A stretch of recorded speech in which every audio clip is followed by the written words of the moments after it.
والعاقبۃ للمتقین والصلاۃ والسلام علی رسول الکریم اما بعد فاعوذ باللہ من الشیطان الرجیم یا ایھا الذین آمنوا صلوا علیہ وسلموا تسلیما الصلاۃ والسلام علیک یا رسول اللہ وعلی آلک واصحابک یا سیدی یا حبیب اللہ۔ آج 17 رمضان المبارک ہے اور آج کے دن کو اسلام کی تاریخ میں بہت بڑی اہمیت حاصل ہے۔ نبی کریم علیہ السلام نے اس دن کو یوم الفرقان کا نام دیا، فرق کرنے والا دن۔ اسلام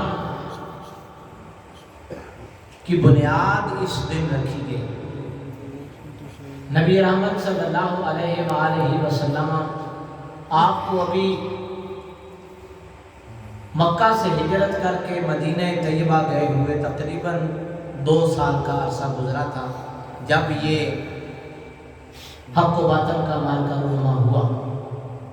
اس کے اسباب کی ایک پوری ہسٹری ہے۔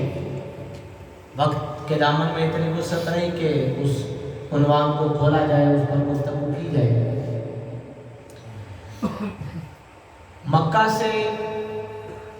حضور علیہ السلام کو اتنا تنگ کیا گیا کہ حضور ہجرت پر مجبور ہوئے۔ اب وہاں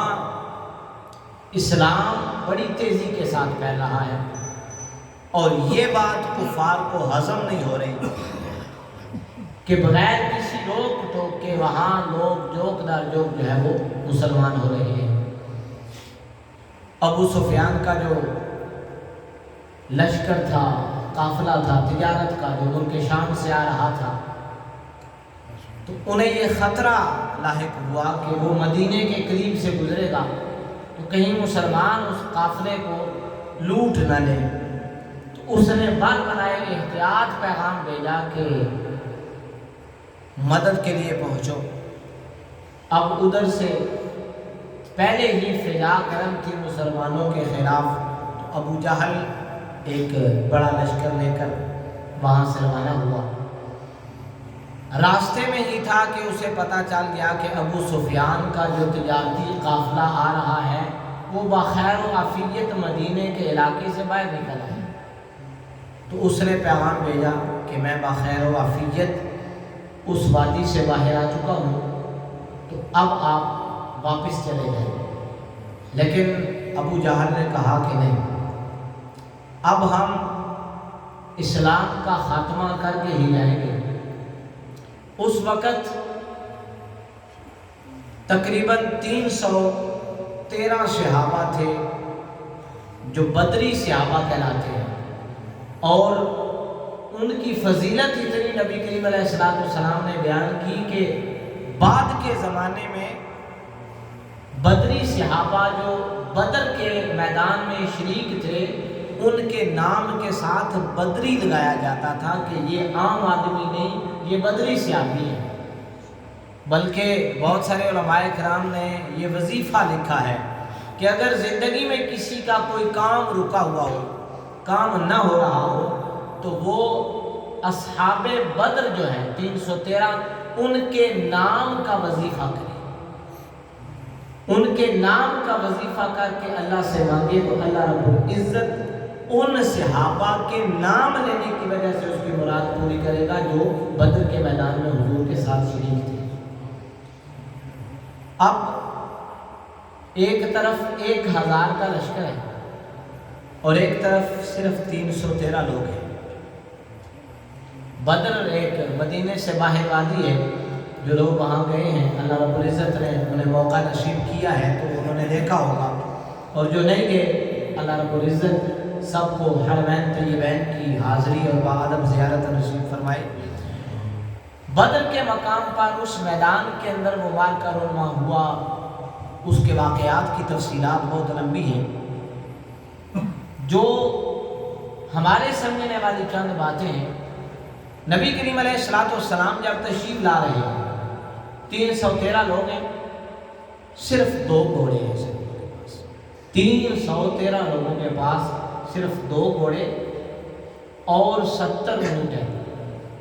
جن کے اوپر وہ چلے آ رہے ہیں۔ اور حالت یہ ہے، تصور کیجئے سخت گرمی کا موسم ہے، اور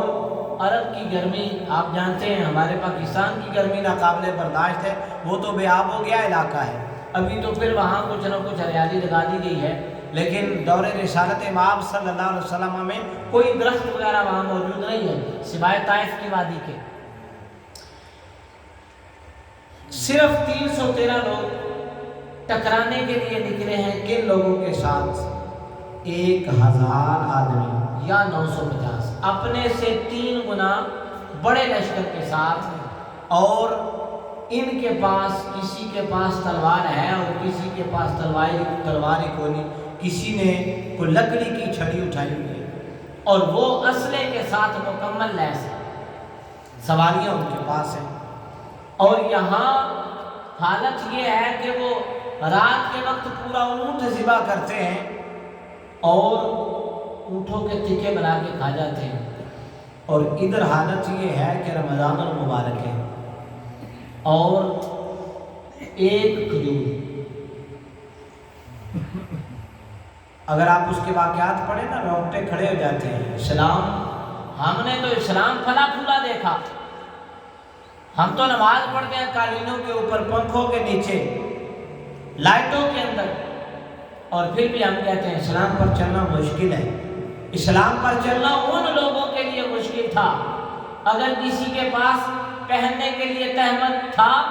تو بدن پر قمیض نہیں تھی، اور اگر آپ اس کے تفصیل کے ساتھ پڑھیں نا دور رسالت مآب صلی اللہ علیہ وسلم کے حالات، ایک شخص فجر کی نماز پڑھنے کے لیے آتا ہے، جلدی جلدی چلا جاتا ہے نماز پڑھ کے، صحابہ نے شکایت کی حضور یہ شخص دعا بھی نہیں مانگتا، ادھر نماز ختم ہوتی ہے ادھر وہ باہر جا رہا ہے۔ ایک دن حضور نے اس کو بلا لیا، کسی صحابی کی ڈیوٹی لگائی، جانے لگے تو اس سے روک لیا۔ حضور نے پوچھا بھی کیا وجہ ہے؟ نماز ادھر ختم ہوتی ہے اور تم جو ہے وہ فوری طور پر مسجد سے چلے جاتے ہیں۔ وہ کہنے لگے حضور ہم میاں بیوی کے پاس یہ ایک چادر ہے، میں پہن کر آیا ہوں اور نماز ادا کی ہے، میں جاؤں گا تو میری بیوی اس چادر کو پہن کر نماز ادا کرے گی۔ اسلام کے ابتدائی حالات یہ ہیں، صحابہ اکرام کی شہادت کے بعد میت کو ایک ایک چادر کے اندر کفن دیا گیا، اگر سر سے چادر کو پوری کرتے تو پاؤں ننگے ہو جاتے تھے، پاؤں سے چادر کو پوری کرتے تو سر ننگا ہو جاتا تھا۔ یہ اسلام کے حالات تھے،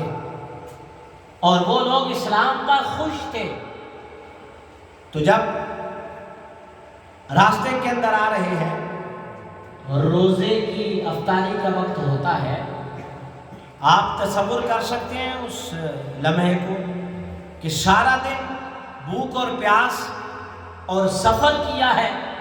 ہم نے تو یہاں سے راولپنڈی کا اے سی میں سفر کرنا ہوگا، آج سفر کرنا ہے، روزہ شدہ کھولیے، ایک کھجور نکال کر اپنی جیب سے اس کو چوس کر انہوں نے روزے کی افطاری کی، اور اس کو واپس جیب میں رکھ دیا کہ صبح سحری کے وقت کام آئے گی۔ ہم تو 2 کلو جب تک راشن نہ بن لے ہمارا جو ہے نا وہ افطاری والا نظام ہی سیدھا ہے۔ اور راستے کے اندر ایک بازار سے گزرتے ہوئے لوگوں نے پوچھا کہ یہ جو بے سر و سامان لوگ قریش کے ان لوگوں کے ساتھ جنگ کرنے کے لیے جا رہے ہیں جن کے ساتھ دنیا کی ہر شے موجود ہے، انہوں نے پوچھا کہ کس بھروسے پر تم وہاں جا کر لڑنے کے لیے جا رہے ہو؟ انہوں نے کہا کہ ہمیں اپنے تیر و تفنگ پر بھروسہ نہیں ہے۔ نبی کریم علیہ السلام ایک چادر کو اوڑھ کر، پتلی سی چادر کو اوڑھ کر جا رہے تھے، حضور کی طرف اشارہ کر کے کہنے لگے ہمیں اس ایک کملی والے پر بھروسہ ہے جس کے ناز پر ہم جا رہے ہیں۔ اور حالات یہ کر دیے یہودیوں نے کہ نکلے، مسلمانوں کے ساتھ نکلے، معاہدہ تھا کہ اگر مدینے پر حملہ ہوگا ہم مل کر لڑیں گے۔ آدھے راستے میں مسلمانوں کو کمزور کیا، واپس چلے گئے۔ بڑا دھچکا تھا، رات کا وقت ہوا، نبی کریم علیہ السلام بدر کے میدان میں تھے، آپ کا حجرہ مبارک لگایا گیا۔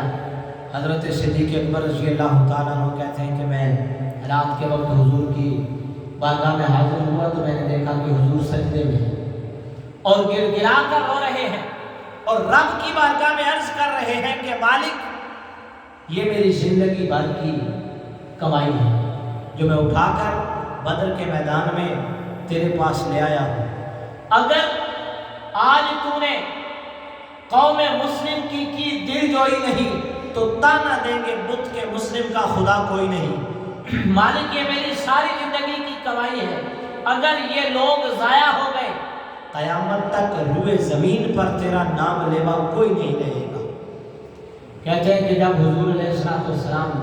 گر گرا کر روئے تو میں نے عرض کی حضور آپ کا رب آپ کو کبھی بھی ناکام نہیں فرمائے گا۔ حضور علیہ السلام نے سجدے سے سر اٹھایا اور فرمایا صدیق مبارک ہو، رب نے نصرت اور مدد کا وعدہ فرما دیا۔ اور قرآن مجید فرقان حمید کو اٹھا کر دیکھ لیں، کائنات میں ایک جنگ ایسی بھی ہوئی ہے کہ جب رب نے فرشتوں کو کہا کہ آج تسبیح اور تحلیل کو چھوڑ دو، آج مسلح لپیٹ لو، آج تلواریں اٹھاؤ اور بدر کے میدان میں چلے جاؤ، بِأَلْفٍ مِّنَ الْمَلَائِكَةِ مُرْدِفِينَ، چوتھے سپارے کے اندر 1000 فرشتے مسلمانوں کی مدد کے لیے جنگ لڑنے بدر کے میدان میں آئے۔ کیوں؟ اس لیے کہ ان کے پاس سامان نہیں تھا، لیکن وہ یقینی موت کو دیکھتے ہوئے آ گئے تھے، صرف اس لیے کہ حضور علیہ السلام کا ہمیں حکم ہے۔ حضور علیہ السلام نے ان کے اندر ایمان کا وہ جذبہ بھرا تھا کہ موت کی آنکھوں میں آنکھیں ڈال کر وہ بدر کے میدان میں آ گئے۔ شاید اسی لیے اقبال نے کہا تھا فضائے بدر پیدا کر، فرشتے تیری نصرت کو اتر سکتے ہیں گردوں سے، قطار اندر قطار اب بھی، پہلے ان لوگوں جیسا ایمان تو اپنے اندر پیدا کر، کبھی حضور علیہ السلام کی ذات پر کامل بھروسہ تو کر کے دیکھ، کبھی اپنی تیر و تلوار کو چھوڑ کر ان لوگوں کے ساتھ ٹکرانے کی اپنے اندر ہمت تو پیدا کر۔ آج ایٹم بم بنا ہوا ہے، ساری دنیا سے ہم ڈرتے ہیں، فضائے بدر پیدا کر، فرشتے تیری نصرت کو اتر سکتے ہیں گردوں سے، قطار اندر قطار اب بھی۔ اور حضور علیہ السلام نے صبح کے وقت اس پورے میدان کا وزٹ کیا اور حضور علیہ السلام کے ہاتھ مبارک میں گٹھڑی ہے۔ سبحان اللہ، آج دنیا کہتی ہے حضور کو پتہ نہیں، حضور کو علم نہیں تھا، یہ نہیں تھا، وہ نہیں تھا۔ صحابہ فرماتے ہیں ہم نے دیکھا حضور چھڑی کے ساتھ ایسے گول دائرہ لگاتے تھے، حضور نے فرمایا یہ جگہ فلاں کافر کی ہے، وہ یہاں مرے گا، دوسرا دائرہ لگایا فلاں کافر وہاں مرے گا، اس کی لاش وہاں گرے گی۔ حضور علیہ السلام نے اس طرح بہت سارے دائرے لگائے اور بتایا، اور صحابہ کہتے ہیں کہ ہم نے بعد میں دیکھا جس جگہ جس کافر کا حضور نے نشان لگایا تھا اس کافر کی موت اس جگہ پر ہوئی۔ اور اللہ رب العزت نے فرشتوں کے ذریعے مدد کی مسلمانوں کی۔ صحابہ فرماتے ہیں ہم تلوار اٹھاتے تھے، ابھی تلوار ہماری ہوا میں ہوتی تھی، کافر کی گردن کٹ کے زمین پر گر جاتی تھی۔ وہ کون تھا جو تلوار لگنے سے پہلے مار دیتا تھا کافر کو؟ فضائے بدر پیدا کر، فرشتے تیری نصرت کو اتر سکتے ہیں گردوں سے، قطار اندر قطار اب بھی اگر تیرے اندر وہ ایمان پیدا ہو جائے جو اصحاب رسول صلی اللہ علیہ وسلم اور اصحاب بدر کے اندر تھا، آج بھی فرشتے انتظار میں ہیں، آج بھی وہ تیری مدد کے لیے آ سکتے ہیں۔ اللہ رب العزت نے مسلمانوں کو کامیابی اور فتح عطا فرمائی، اور اس وقت قریش کو اور مکے والوں کو پتہ چلا کہ اسلام ایک قوت اور ایک طاقت بن چکا ہے۔ بہت سارے سرداران قریش اس میں ہلاک ہوئے، تو اس لیے اس کو یوم الفرقان کہا جاتا ہے۔ آج ہی کے دن حضور علیہ السلام کے دنیا سے پردہ فرمانے کے تقریباً 47 سال کے بعد حضور علیہ السلام کی محبوبہ آپ کی زوج محترمہ ام المؤمنین حضرت سیدہ طیبہ طاہرہ زاہدہ عابدہ حضرت سیدہ عائشہ الصدیقہ رضی اللہ تعالی عنہا، آپ کا بھی یوم وصال پاک ہے۔ آج ہی کے دن 66 برس کی عمر میں آپ نے دنیا سے پردہ فرمایا۔ ہجرت کے بعد جب حضور مکہ سے مدینہ طیبہ گئے تو ہجرت کے بعد پہلے سال ہی یا پہلی ہجری میں ہی آپ علیہ السلام کے ساتھ حضرت عائشہ صدیقہ رضی اللہ تعالی عنہا آپ کا نکاح ہوا۔ حضرت ابو بکر صدیق رضی اللہ تعالی عنہ آپ کی بیٹی ہیں یہ، اور جو آپ کے 4 خلفاء ہیں حضرت صدیق اکبر اور حضرت عمر فاروق رضی اللہ تعالیٰ عنہ، جن کو شیخین کہا جاتا ہے، یہ دونوں حضور کے سسر بھی تھے۔ حضرت صدیق اکبر رضی اللہ تعالیٰ عنہ کی صاحبزادی حضرت عائشہ صدیقہ رضی اللہ تعالیٰ عنہ حضور کے نکاح میں تھی۔ اس اعتبار سے حضرت ابو بکر صدیق رضی اللہ تعالیٰ عنہ حضور کے سسر بھی تھے، اور حضرت عمر فاروق رضی اللہ تعالیٰ عنہ کی صاحبزادی حضرت حفصہ بنت عمر رضی اللہ تعالیٰ عنہ، وہ حضور علیہ السلام کی زوج محترمہ اور ام المؤمنین تھی۔ اس اعتبار سے حضرت عمر فاروق رضی اللہ تعالیٰ عنہ بھی حضور کے سسر مبارک ہیں، اور جو دوسرے 2 خلفاء ہیں آپ کے، وہ دونوں آپ کے داماد ہیں۔ حضرت علی المرتضیٰ رضی اللہ تعالیٰ عنہ کے گھر حضور کی بڑی چہیتی اور لاڈلی صاحبزادی حضرت سیدہ فاطمہ الزہرا سلام اللہ علیہا، جو حضرت علی المرتضیٰ رضی اللہ تعالیٰ عنہ کے نکاح میں تھی۔ اس اعتبار سے حضرت علی المرتضیٰ رضی اللہ تعالیٰ عنہ حضور کے داماد ہیں، اور حضرت عثمان غنی رضی اللہ تعالیٰ عنہ یہ بھی حضور علیہ السلام کے محبوب ترین داماد ہیں۔ حضرت رقیہ کا نکاح حضرت ام کلثوم کے وصال کے بعد، پہلی حضرت ام کلثوم رضی اللہ تعالیٰ عنہا آپ کے نکاح میں تھی، آپ کا وصال ہوا تو اس کے بعد حضور علیہ السلام نے حضرت رقیہ کا نکاح حضرت عثمان رضی اللہ تعالیٰ عنہ سے فرمایا، اور آپ نے ارشاد فرمایا اگر میری 100 بیٹیاں بھی ہوتی میں یکے بعد دیگرے عثمان کے نکاح میں دیتا، یہ مجھے اتنا پسند ہے کہ اللہ کے فرشتے بھی میرے عثمان سے حیا کرتے ہیں۔ اس اعتبار سے بعد کے جو 2 خلفاء ہیں وہ حضور علیہ السلام کے داماد ہیں۔ تو حضرت عائشہ صدیقہ رضی اللہ تعالی عنہا حضرت ابو بکر صدیق کی بیٹی ہیں، اور 9 برس کی عمر کے اندر آپ کا نکاح حضور کے ساتھ ہوا۔ 9 برس آپ تعجب کریں گے، لیکن عرب کا جو معاشرہ تھا، اگر آپ اس سوسائٹی کو دیکھیں تو 9 برس کی جو خاتون وہاں ہوتی تھیں، ان کا قد کاٹ، ان کی صحت اور اس کلچر کے اعتبار سے وہ ایک پوری خاتون خانہ ہوتی تھی۔ آپ حضرت علی المرتضیٰ رضی اللہ تعالی عنہ، آپ نے جب حضور کی مدد کا اعلان کیا، جب حضور نے سارے خاندان کی دعوت کی نا، تو انہوں نے کہا کہ کون میرے ساتھ چلے گا؟ تو ایک کونے سے حضرت علی رضی اللہ تعالیٰ عنہ نے لمبا کرتا پہنا ہوا تھا، تو کھڑے ہوئے اور اپنے پنجوں کے بل کھڑے ہوئے اور انہوں نے کہا حضور میں آپ کا ساتھ دوں گا۔ اس وقت آپ کی عمر بہت چھوٹی تھی، تقریباً 9 سال تھی، لیکن آپ پورے نوجوانوں کی طرح جو ہے وہ جوش و جذبے کے ساتھ تھے۔ اس معاشرے کے اندر گروتھ بہت جلدی ہوتی تھی، اور 9 سال تک حضور علیہ السلام کی آپ رفیقہ حیات رہی حضور کی زندگی میں۔ آپ کی عمر مبارک تقریباً 18 برس تھی جب حضور نے ظاہری طور پر دنیا سے پردہ فرمایا، اور آپ کے بعد تقریباً 47 سال آپ نے بطور بیوہ زندگی گزاری۔ نبی کریم علیہ السلام کی احادیث مبارکہ میں ایک بہت بڑا حصہ ہے، تقریباً 2500 احادیث مبارکہ، صحیح احادیث مبارکہ جنہیں صحاح 6 میں داخل ہونے کا شرف حاصل ہے، بخاری کے اندر بھی ہیں، مسلم شریف کے اندر بھی ہیں، سنن نسائی کے اندر بھی ہیں، سنن ابو داؤد شریف کے اندر بھی ہیں، اور ترمذی کے اندر بھی ہیں، سنن ابن ماجہ کے اندر بھی ہیں۔ تقریباً 2500 احادیث ایسی ہیں جو ڈائریکٹ حضرت عائشہ صدیقہ رضی اللہ تعالی عنہا نے حضور علیہ السلام سے روایت کی۔ اس اعتبار سے دین کا ایک بہت بڑا حصہ آپ کے ذریعے امت تک پہنچا، اور آپ کو یہ شرف بھی حاصل ہے، آپ نبی کریم علیہ السلام نے 11 یا 13 شادیاں فرمائیں، ان میں واحد حضرت عائشہ صدیقہ رضی اللہ تعالی عنہا ہیں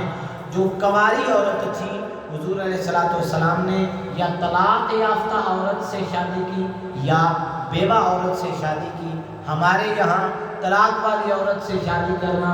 بھی عیب سمجھا جاتا ہے، بیوہ عورت سے شادی کرنا بھی عیب سمجھا جاتا ہے۔ میرے مصطفیٰ کریم علیہ السلام نے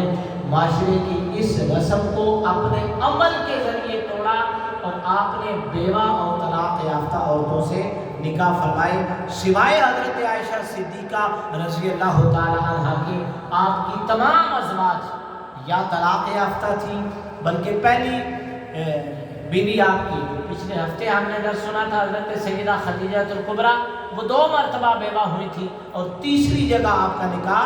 حضور علیہ السلام کے ساتھ ہوا تھا۔ اور حضرت عائشہ صدیقہ رضی اللہ تعالی عنہا، آپ کو یہ شرف حاصل ہے اور قیامت کی صبح تک یہ شرف آپ کے پاس ہے کہ نبی کریم علیہ السلام آپ کا وصال مبارک حضرت عائشہ صدیقہ رضی اللہ تعالی عنہا کے حجرے کے اندر ہوا، اور جب حضور نے دنیا سے پردہ فرمایا اس وقت حضور علیہ السلام کا سر انور حضرت عائشہ صدیقہ رضی اللہ تعالیٰ عنہ آپ کی گود مبارک میں تھا۔ جب کائنات کے سردار دنیا سے پردہ فرما رہے تھے، بخار کی حالت کے اندر تھے، اس وقت احادیث مبارکہ یہ بتاتی ہے حضور علیہ السلام نے مسواک منگوائی، حضرت عائشہ صدیقہ رضی اللہ تعالیٰ عنہ آپ کی گود مبارک کے اندر